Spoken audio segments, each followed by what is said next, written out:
여러분 이거 보셨나요? 전기톱까지 든 머스크. 아, 이거 장난 아닙니다. 이게 합성이 아닙니다. 진짠데요. 월가에서 또 흉흉한 걱정들이 나오고 있습니다. 요거 한번 얘기 좀 해보려고 하는데요. 자, 여기 이번에 이제 아르헨티나 대통령이 이제 머스크랑 만나는 장면입니다. 이제 여기 와가지고 머스크가 또 이제 마침 도지 이 선글라스를 끼고 만나가지고요. 이제 악수하고 이러는 건데 뭘 주냐면은 여기 보시면 선물 상자거든요. 이제 아르헨티나 대통령이 머스크한테 뭘 주냐 봤더니 전기톱을 선물합니다. 특별 제작된 전기톱을 주나요? 아, 이 아르헨티나 대통령의 상징인 전기톱이거든요. 뒤에서 말씀드릴게요. 그래가지고 머스크가 이제 신나가지고 같이 사진 찍고 막 글 올리고 이제 하고 이렇게 있습니다. 실화입니다. 합성인 줄 아시는데 실화인데요. 지금 전기톱까지 든 머스크 해서 시장에 또 걱정을 하는 부분이 있는데 같이 얘기 좀 해보도록 하겠습니다. 그래서 머스크가 이번에 한 행사에서 전기톱을 들어올리면서 관료제를 썰어낼 것이다. 아, 무섭습니다. 무시무시하죠. 그래서 이 아르헨티나의 트럼프라고 불리는 이 밀레이 대통령이라고 있습니다. 그래서 이 대통령한테 전기톱을 선물 받았는데요. 참고로 이제 얘기 나온 김에 모르시는 분들도 있을 테니까 이 아르헨티나의 밀레이 대통령이 취임한 지 한 1년 조금 넘었는데 이 아르헨티나가 막 폭발적인 인플레, 물가 상승률이 289% 막 290% 이래가지고 난리였었는데 이제 1년 지나고 경제 점검을 해보니까 그래도 지금 성공적으로 평가를 받고 있어요. 그래서 일명 전기톱 구조조정이 먹혔다. 경제를 그래도 살렸다라고 평가받아가지고 뭐라 그러면 이번 주에도 IMF 총재가 세계에서 가장 인상 깊은 사례 중 하나다. 유심히 봐야 될 것 같다. 어떻게 한 거냐 이게 나오고 머스크도 올해 초에 아르헨티나의 사례는 모든 나라에 도움이 된다면서 되게 우호적인 발언을 했어요. 그래서 밀레이식 개혁이라 그래가지고 들어보시면 좀 머스크의 도지랑 좀 비슷하다 생각이 드실 텐데 이제 대통령 되자마자 막 보조금 같은 거 다 삭감해버리고 공무원들 대폭 해고해버리고 일자리 다 삭감해버리고 정부 부처도 18개 있던 부처를 9개로 통폐합해버리는 파격적인 행보를 합니다. 그래서 처음에는 논란도 많았었는데 1년 지나고 보니까 물가도 물론 아직도 잡혔다고 보긴 어려운데 그래도 제가 이번 달 가장 최근 지표 보니까 292%였던 물가 상승률이 84.5%로 두 자릿수로 줄어들었습니다. 뭐 이것도 웃을 얘기가 아니지만 그래도 이제 물가 잡고 있고 기준금리가 무려 133%였던 나라예요. 근데 제가 오늘자 보니까 2025년 1월 기준으로 29%. 아유, 뭐 여전히 높지만 제 경제관념으로는 이게 도저히 상식적으로 이해가 안 되는 숫자들이긴 하지만 물가와 금리를 잡고 그리고 이제 여기도 보시면 경제 성장률도 말레이가 취임할 때가 딱 이제 마이너스 침체에 접어들었을 텐데 침체폭 줄이고 이번에 흑자 전환시키고 IMF 기준으로는 아르헨티나가 무려 올해 경제 성장률이 5%가 전망된다고 합니다. 그래서 아주 이제 성공적이라고 평가를 받고 있고 주가 상승률 같은 경우도 아르헨티나가 밀레이 취임하고 나서 142%, 미국 지수가 동기간 30% 상승할 동안 뭐 엄청나게 오릅니다. 물론 여기에는 약간 함정이 있습니다. 주가 지수가 꼭 경제가 좋아야지만 오르는 게 아니고 그러니까 돈이 엄청나게 풀려가지고 소위 말하는 베네수엘라 이런 나라들 있잖아요. 막 화폐같이 휴지 조각된 나라들도 주식시장은 오릅니다. 그래서 요거는 주가가 올랐다고 나라를 운영을 잘했다 이것까지는 너무 비약인데 어쨌든 주가도 올랐습니다. 요거 상승분에는 화폐같이 녹아내린 것도 포함이라서 뭐 왜곡은 있을 수 있지만 어쨌든 실업률 낮추고 경제 성장률 올리고 물가 잡고 금리 잡고 이렇게 평가받고 있습니다. 그래서 심지어 기억나실지 모르겠는데 트럼프가 취임하고 나서 가장 먼저 이례적으로 만난 해외 대통령이 바로 아르헨티나 밀레이였어요. 그래가지고 제목도 트럼프는 왜 밀레이를 제일 먼저 만났나 할 정도로 그 당시에 좀 독특한 행보였습니다. 이게 최근 사진이 아니고 2024년 11월 트럼프 당선되자마자 밀레이 대통령이 찾아가가지고 만났던 사진입니다. 그래서 이제 시장에서 월가에서 뭐라 그러냐, 야 이거 지금 분위기가 진짜 그렇잖아요. 트럼프 머스크가 공약이나 단순히 말뿐이 아니라 진짜로 이제 구조조정을 엄청나게 파격적으로 하고 있는데 야 이거 뭐 밀레이까지 불러가지고 전기톱 들고 이렇게 저렇게 보여주기잖아. 어떻게 퍼포먼스잖아요. 그래서 야 이거 진짜 밀레이식 초고강도 구조조정을 정말 하려고 그러는 거 아니냐, 이거 설마 하는데 저렇게까지 하려는 거 아니냐 막 이런 얘기까지 나오는 겁니다. 그래서 이제 이 퍼포먼스가 누군가 보면은 되게 섬뜩한 쇼인 거죠. 우리는 그냥 이렇게 멀리서 봤을 때는 남의 나라고 나랑 상관없는 얘기를 할 수 있는데 미국에 계신 분들이나 연관이 있으신 공무원이라든지 이러신 분들은 섬뜩한 거죠. 진짜 이게 웃을 얘기가 아닌 거죠. 진짜 그렇죠? 근데 이제 또 주말간에 뭐라 그러냐면요, 트럼프가 이마저도 지금 약하다고 머스크 매우 잘하고 있는데 하지만 더 공격적일 필요가 있다. 진짜 여기 써 있습니다.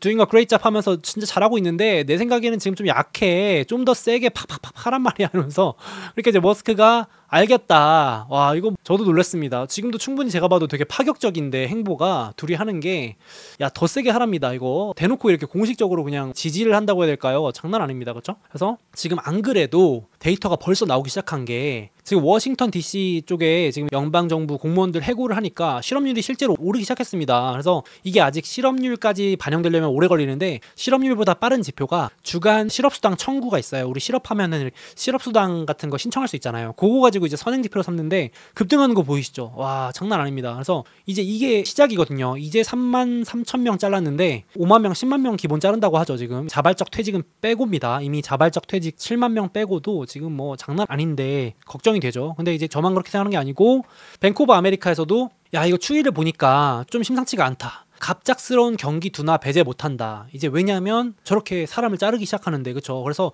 요게 그 앞에 보여드렸던 자료인데 워싱턴 DC 실업자 실업 청구 수당 기준으로 급증하고 있는데 2020년에는 코로나였고 이때 급증하는 거 보이시죠? 선행지표거든요. 그리고 2022년에 침체 우리 막 걱정해서 증시 폭락하고 세계 경제 다 휘청거렸을 때 이렇게까지 막 폭등했었는데 지금 그 다음 수준으로 많이 좀 올라오고 있습니다. 그러니까 이제 시작이라고 막 전기톱 들고 있으니까 야, 이거 워싱턴 DC발 그러니까 수도에서 시작된 이게 충격이 이제 확산될 수 있잖아요. 그렇죠? 제가 계속 말씀드렸지만 실업이라는 것이 정말 무서운 얘기인 게 주택담보대출도 갚지 못할 수도 있고 당장 소비도 줄여야 되고 그렇잖아요. 그런 나비 효과가 있는 부분이잖아요. 그래서 이제 단기로 또 충격이 올 수 있다는 겁을 주는 거죠. 이거는 저도 이제 좀 지켜볼 필요가 있다. 조정 핑계가 됐든 어쨌든 이게 어디까지 이제 충격이 이어질지 모르는 거기 때문에 시장의 불확실성의 요인으로 하나 잡을 수는 있는 거겠죠. 너무 뭐 겁먹거나 이럴 것까지는 아니겠지만은 실제 지금 해고가 계속 줄줄이 이어지고 있으니까 사람들이 이제 아무래도 위축되겠죠. 제가 이제 좀 찾아봐도 미국에 계신 분들도 진짜 분위기가 안 좋다. 옆자리 사람들이 나가고 옆부서 직원이 진짜 나가면 제가 당장 다음 달에 잘릴 수 있다 생각하면은 제가 뭐 외식을 하거나 소비를 하거나 이런 걸 당장 줄이지 않을까요? 저 같아도 그럴 것 같거든요. 공무원이든 아니든 간에. 그러니까 이게 당연히 경제 위축되겠죠. 미국이 특히 소비로 이루어진 나라인데 안 그래도 지금 경기 소비가 좀 위축되고 있는데 심리적인 거잖아요. 소비도. 그래서 돈이 있든 없든 간에 조금 이런 식으로 지표상으로 악화될 수 있다. 이렇게 볼 수 있겠습니다. 실업률 같은 것도 올라가면 증시 조정 핑계가 될 수도 있겠고요. 근데 이런 상황인데 마침 또 증시가 물론 이번 주 잠깐 조정 받긴 했지만 최근까지 기준으로 봤을 때는 지금 이제 글로벌 펀드 매니저들 기준으로 현금이 역사상 최저 수준까지 내려갔습니다. 현금 비중이. 그러니까 무슨 말이냐면 다 주식에 투자해 놓는 상황이에요. 그래서 이게 밴크 오브 아메리카 기준으로는 역발상 신호다. 그러니까 고점 신호다라고까지 얘기를 할 정도로 투자자들이 이제 미국 증시나 뭐 세계 증시 지금 들썩이고 있으니까 이제 현금을 유지하지 않고 다 주식이나 이런 데 위험 자산에 투자해놨다는 거죠. 그래서 위험 선호 심리가 15년 중에 가장 뜨거울 정도로 이렇게 돼 있으니까 위험에 대비하지 않고 있다. 즉 현금 비중이 매우 낮은 상태에서는 증시가 조금만 조정이 와도 사람들 심리가 급격하게 가라앉으면서 증시가 더 많이 출렁일 수 있다 이런 얘기를 했습니다. 그래서 틀린 말은 아니니까 이런 것도 조금 눈여겨보실 필요가 있겠죠. 우리 구독자분들도 냉정하게 지금 내가 계좌에 현금 비중이 얼마 있나 보시면 평소보다 현금 비중이 낮을 가능성이 높아요. 그 얘기는 그만큼 나도 증시에 낙관론적이라고 볼 수 있거든요. 그러니까 왜냐하면 증시가 요즘 좋았기 때문에 조정도 크게 없고 지금도 고점 대비 뭐 10%도 빠진 건 아니니까. 그런데 이제 이런 상황에서 현금이 없는 상황에서 갑자기 이제 경기 둔화가 확 빠르게 오면은 생각보다 충격을 크게 받을 수 있다 이런 얘기를 한 겁니다. 근데 이제 현금 비중 얘기하니까 생각나는 인물이 버핏인데 마침 주말간에 워렌 버핏의 이 주주 서한이 공개됐거든요. 그러면서 실적 공개도 했는데 잠깐 뭐 얘기 나온 김에 짧게 얘기 드리면은 버핏은 정말 예외입니다. 현금 또 늘렸어요. 현금 비중 역대 최고치 또 경신해가지고 지난 분기 27% 정도 됐었는데 지금 현금 비중 30% 가까이 육박하고 있고 현금성 자산도 또 최고치 약 500조 원 쌓아두고 있습니다. 3,300억 달러니까요. 500조 원이면요. 삼성전자는 기본이고 풀캐시로 미국 시총 30위권 웬만한 거 다 그냥 쓸어 담을 수 있습니다. 장난 아닌데 근데 이제 제가 주주서한을 너무 궁금해서 읽어봤는데 역시 버핏은 아무래도 주식이 비싸다 매력적인 자산이 보이지 않는다라고 요약할 수 있을 것 같고 그렇게 평가를 하고 있는 것 같고 버크셔는 역대 최대 현금 비중 보유하고 있고 지금 국채 다 단기채 들고 이자 받고 있고 주식을 계속 안 사고 있어서 종합적으로 9분기 연속 주식 순매도 자사주 매입도 안 합니다. 워렌 버핏은 자사주가 싸다고 생각되면 산다 그랬는데 2분기 동안 안 살 정도면 지금 자기네 회사 주식도 비싸다고 평가를 한 겁니다. 그래서 매력적인 자산이 보이지 않는다고 언급을 했고 뭐 요 얘기는 밑에 주주서한에 들어있는데 드물지만 종종 엄청난 기회가 온다 이 코멘트를 한 거 봐서는 버핏은 좀 기회를 기다리는 것 같긴 해요. 근데 이제 또 여기도 한마디 한 게 본인 나이가 많기 때문에 후계자 아벨이 곧 CEO를 맡게 되고 주주서한도 작성하게 될 거다. 그래서 제가 봤을 때는 이제 은퇴 준비하는 것 같습니다. 슬픈 얘기인데 은퇴를 준비하고 계시니까 아무래도 은퇴 앞두고 무리하게 투자할 이유가 없잖아요. 제 개인적인 생각이지만. 그래서 그냥 보수적으로 현금 쌓아놓고 계신 것 같아요. 제가 버핏이어도 지금 굳이 뭐 이렇게 테슬라 몰빵, 뭐 팔란티어 몰빵 이렇게 하겠습니까? 이제 은퇴하셔야 되는데 굳이 그렇게 안 하고 이제 레코드 이제 마지막까지 잘 간직하셔가지고 살아있는 전설로 은퇴하시고 하지 않을까 싶은데, 아무튼 그래서 제가 궁금하신 분들을 위해서 버크셔 해서웨이 주주서한 원본 영문본하고 한글 요약 정리본도 넣어놨습니다. 챗GPT 그록으로 번역해 놓은 건데 요약 정리 잘 돼 있으니까 카페에 가시면 보실 수 있습니다. 보시면 될 것 같고, 참고로 버핏 얘기 나온 김에 제가 지난주에 버핏이 막 술, 피자, 라디오 이런 거 매수해서 음모론까지 나온다 이랬더니 진짜 댓글에 재밌어서 제가 가져왔는데 현직 미국 군인분께서 댓글을 달아주셨어요. 너무 무서워가지고 가져왔는데, 수영장 용품은 전쟁 시 필수입니다. 라디오도 마찬가지. 전쟁 나면 통신시설부터 망가지기 때문에 전파를 통한 통신이 활발합니다. 수영풀에 물을 미리 받아놔야 됩니다. 현직 미국 군인입니다. 전체적으로 전쟁을 대비한다는 느낌이 드네요. 도메인도 사설 도메인 인터넷 국방에선 필수입니다. 인트라넷이라고 하죠. 서버가 다 다릅니다. 그리고 술과 피자는 전쟁 때도 많이 판매되고 소비가 엄청나게 증가한 품목입니다. 군부대 시설 등 무섭습니다. 그래서 진짠가요? 그래서 진지하게 또 얘기해 주시니까 무섭습니다. 그래서 버핏은 이번에도 안 그래도 주주서원에서 일본 상사주들이 너무 좋아 보인다면서 장기 투자할 거다 그러면서 되게 긍정적으로 평가했는데, 일본 상사주도 원자재고 전쟁 날 때 수혜주들이고 옥시덴탈, 석유, 가스 이런 것도 전쟁 수혜주들이고, 그래서 끼워 맞추자면은 되게 버핏은 정말 좀 그런 걸 대비하는 것 같다는 생각은 드는데, 봐야겠죠. 워낙 멀리 보시는 분들이라 가지고 이 전쟁이 뭐 내년에 난다는 건지 내후년에 난다는 건지 언젠가 온다는 건지 모르겠고, 뭐 아무튼 혼란스러운 상황이라서 이것도 한번 얘기 들어봤고요. 돌아와서 지금 머스크 전기톱 구조조정 때문에 혼란스러운 건 모두 마찬가지죠. 지금 테슬라 당장 주가에도 영향이 계속 미치는 분위기입니다. 이제는 머스크 칼바람 때문에 테슬라 전 시장 앞 시위까지 합니다. 당연히 그렇겠죠. 어떻게 보면은 머스크가 앞장서서 하고 있으니까. 안 그래도 제가 이거 댓글을 보니까 머스크가 이번에도 6,000명을 잘랐다. 그러면 머스크를 싫어하는 사람이 6,000명이 늘어났다라고 해석해도 된다라고 했는데, 전 진짜 그럴 수도 있다 생각이 돼요. 그러니까 어떻게 보면 비호감 지수를 쌓는 거잖아요, 이게.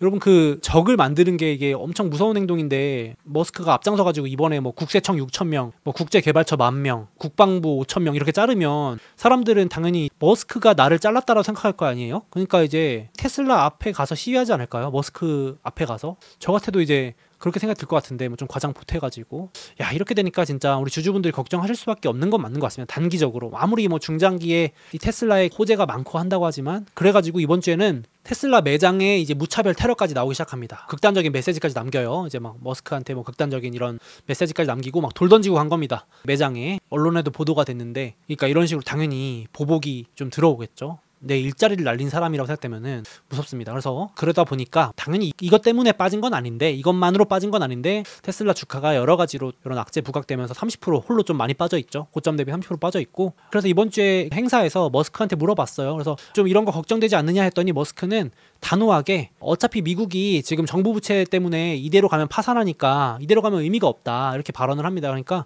머스크는 약간 사명감을 가지고 하는 것 같아요. 뭐 테슬라를 팔려면 미국이라는 나라가 있어야 되는데, 지금 정부 부채가 이대로 가면 미국이 그냥 머스크의 말대로라면 파산하고 지속 불가능하니까 나라를 제대로 뜯어 고쳐놔야 미국이 지속 가능하고, 그래야 테슬라도 사업을 계속 지속할 수 있다. 이런 식으로 얘기를 했습니다. 그래서 멋있게 보면 사명감이고, 앞으로 이걸 계속하겠다라는 의지를 표현해가지고 단기적으로 주가에는 주주분들은 안 좋아하실 만한 말이 되겠죠. 아무튼 그렇습니다. 그래서 이런 일이 있었고, 그리고 또 테슬라 얘기 나온 김에 이번에 그래도 호재들이 나오긴 하는데 주가가 영 반응을 못하긴 합니다. 세계 3위 자동차 시장인 인도에도 진출한다고 이제 발표가 됐고, 3분기 하반기죠. 다 하반기에 몰려 있습니다. 얼마 전에 인도 총리가 미국 왔을 때 트럼프보다도 테슬라의 머스크를 먼저 만나가지고 화제가 됐었는데, 결국은 이 협상을 했었나 봐요. 인도의 관세가 110%나 되는데요, 파격적으로 내려줄 것 같다고 합니다. 그래서 이런 것도 사실 숫자로 찍히기 시작하면 하반기부터는 엄청 호재인데, 당장은 숫자가 아니고 그냥 기대감이니까 아직 주가엔 좀 움직이지 않는 것 같고, 이제 그록3라고 해서 저도 이제 써보고 너무 놀랐던 생성형 AI 공개했는데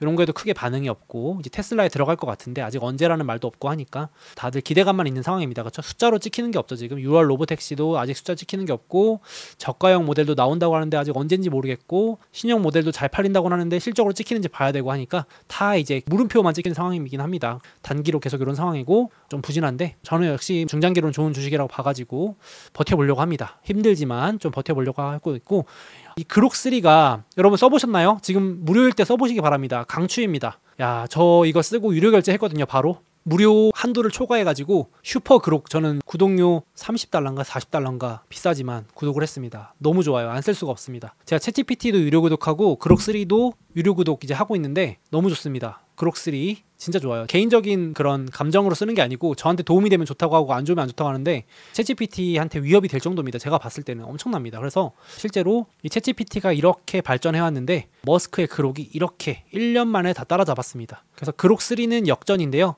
이제 샘 알트만의 챗GPT도 질세라 다음 주에 또 최신 버전 발표하니까 이제 치킨 게임 시작입니다. 심지어 지금 그록3를 발표하고 생성형 AI 발표하고 무료로 풀어버렸습니다. 한번 죽어보자. 제가 봤을 때는 머스크가 이 챗 GPT 완전 잡으려고 아주 그냥 진짜 도끼를 품은 것 같습니다. 참고로 일론 머스크가 샘 알트만 진짜 안 좋아하거든요. 완전 극혐합니다. 맨날 샘 알트만 보고 사기꾼이라고 말할 정도로 어떻게 저렇게 싫어할 수 있을까 할 정도로 엄청 싫어하는데 도끼를 품고 따라잡은 게 느껴집니다. 그래서 무료로도 풀어버렸으니까 저같이 챗 GPT 유료로 쓰던 사람도 이제 그록으로 갈아탈 수도 있는 거죠. 이런 식으로. 그래서 순식간에 지금 그록이 챗 GPT 넘고, 물론 단기일 수도 있지만 1위로 올라갑니다. 챗 GPT 넘어섰고 딥시크 여기 올라와 있고, 전체 분야에도 1위 합니다. 지금 기준으로 챗GPT 2등으로 밀려났죠. 그리고 스레드 이런 것들 다른 거니까 참 정말 머스크와 샘 알트만의 대결입니다. 지금 둘 간의 대결을 펼치는 걸 보고 계시고, 덕분에 이제 우리 같은 소비자들은 이 둘이 싸워주는 덕분에 이 서비스를 싸게 무료로 더 좋은 서비스를 이용할 수 있게 되는 거죠. 경쟁 덕분에. 그래서 아니나 다를까 샘 알트만의 챗GPT 무료 배포한다고 합니다. 지금 확실하지 않은데 챗 GPT-5까지도 무료로 푼다고 합니다. 이러니까 이제 둘이 완전히 너 죽고 나 살자 모드가 되는 거죠. 왜냐면 지금 한쪽이 죽어야 이기는 게임이 돼버리기 때문에 생성형 AI 같은 경우는 거의, 제가 말씀드렸지만 우리 같은 이용자들은 누워가지고 팝콘 뜯으면서 보시면 되는데, 아무튼 지금 챗GPT 4.5도 다음 주 나오고 GPT-5 거의 최종 버전도 5월 달에 나올 정도로 지금 막 일정 앞당기고 무료 배포하고 난리가 난 상황입니다. 그래서 제가 말씀드리고 싶은 거는 서비스 비용이 하락한다는 얘기는 너도 나도 써보실 수 있고, 그록3 추천드리잖아요. 저도 써보시라고, 무료니까 부담 없으시니까. 써보신 분들이 좋다고 입소문 나면 금방이죠. 쭉쭉 퍼질 겁니다. 그래서 한국에 계신 분들도 엄청 많이 쓰실 것 같은데, 이제 이렇게 되면 시장이 급속도로 커지고 결국 우리가 생각했던, 많이들 말씀하셨던 이제 AI 시장이 대중화가 본격화되는 시점이 더 빨리 오는 것 같습니다. 결국 이들이 싸우는 것 같지만 이들이 돈을 긁어 모으겠죠. 싸우면서 시장 같이 다 끌고 모을 것 같고, 그러니까 이제 챗GPT 만든 오픈 AI도 이제 곧 상장을 할 것 같습니다. 이렇게 분위기 좋을 때 해야겠죠. 사람들의 관심을 엄청 모을 때 4억 명 이용자 돌파 속도가 엄청납니다. 그래서 나중에 그록 만든 머스크의 XAI도 상장할 거고, 생성형 AI 만든 이 AI 기업들이 시가총액 상위권에 이제 막 올라오는 광경을 목격하겠죠. 그래서 기대가 되고 관심 있게 보시면 좋을 것 같고, 그래서 지금 증시 뭐 단기 충격 조정 이런 걸 떠나서 AI 생태계, AI 시대가 계속될 거라고 보신다면은 단기적인 거는 노이즈라고 보시고 충격에 신경 쓰시기보다는 장기 관점으로 모아가실 필요가 있다 생각이 듭니다. 그래서 관련주들 여기 분류해 놓은 표인데요. 한번 참고하셔가지고 올해 수익률 현황인데, 지금 빨간색인 거는 마이너스로 안 좋은 상황이고, 테슬라나 이런 것들, 팔란티어, 메타가 그나마 좋긴 한데 이렇게 좀 부진하거나 조정받았을 때 분할 매수하시는 것도 나쁘지 않아 보입니다. 자, 그래서 머스크가 지금 또 고강도 구조조정 해가지고 지금 증시나 이런 것 쪽에서 조금 우려, 조정 핑계가 될 수도 있겠다 싶고, 혹은 지금 당장이 아니더라도 실업률이나 경기 지표 둔화에 좀 빌미가 될 수 있어서 요거는 제가 매주 이제 모니터링 드리고 있는데 한 번씩 보긴 봐야 될 것 같습니다. 조금 단기의 조정 이슈가 될지 봐야 될 것 같고, 역시 그럼에도 불구하고 지금 중장기적으로는 미국 체질 개선을 하는 거니까 좋게 보고 있고, 결국은 미국 증시나 지수에 더 좋은 기회라고 보고 있습니다. 그래서 빅7이나 시장 지수도 고점 대비 하락률 계속 공유될 테니까 많이 빠지면 또 분할 매수 고려해 보시면 좋겠습니다. 그 외에 주요 주식들 고점 대비 많이 빠진 건 제가 카페에 올려둘 테니까 참고해서 또 보시면 좋겠습니다. 다음으로 2025년을 맞아서 소몽의 미국 주식 베이직 클래스가 출시되었습니다. 제가 미국 주식 처음 시작할 때만 해도 누가 가르쳐주는 사람도 없고 정보들도 없어서 정말 많이 헤맸던 기억이 있습니다. 지금 어느덧 미국 주식 투자 10년 차가 된 지금 와서 생각해보면은, 그때 누가 이걸 제대로 좀 알려줬더라면, 그랬으면은 조금이라도 시행착오를 줄이고 목표했던 수익에 더 빨리 도달하지 않았을까, 이런 생각을 지금 좀 합니다. 그래서 이번에 런칭한 베이직 클래스는 그때 정말 답답했던 저의 미국 주식 입문자 시절 궁금증을 떠올리면서 만들었습니다.